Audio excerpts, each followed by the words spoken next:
নবীজি হযরত ইব্রাহিম আলাইহিসসালাম নিঃসন্তান ছিলেন। তিনি আল্লাহর কাছে একটি পূর্ণবান সন্তান চাইলেন। এরপর আল্লাহ তাকে দান করলেন ইসমাঈল আলাইহিসসালামকে।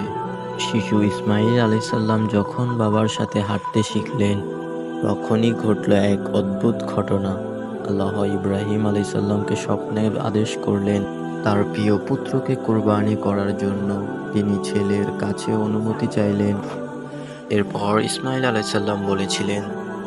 ইব্রাহিম বললেন, হে আমার ছেলে, আমি স্বপ্নে দেখেছি যে আল্লাহর আদেশ অনুযায়ী তোমাকে জবাই করছি। এখন তোমার অভিমত কি? সে বলল, হে আমার পিতা, আপনাকে যা আদেশ করা হয়েছে আপনি তাই করুন।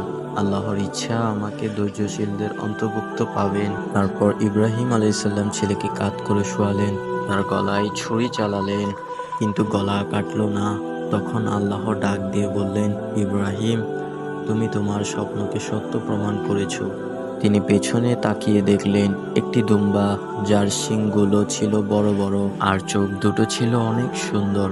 আবার কেউ কেউ বলেছেন সেটি ছিল একটি হরিণ, কেউ বা বলেছেন পাহাড়ি ছাগল। এই ঘটনা ছিল মূলত একটি পরীক্ষা।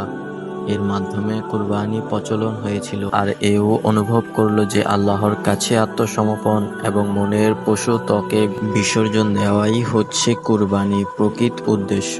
আর কুরবানি মানে হচ্ছে আল্লাহর নামে হালাল গৃহপালিত পশু জবাই করাই হলো কুরবানি। আর কুরবানি অর্থ হলো ত্যাগ, উৎস ইত্যাদি।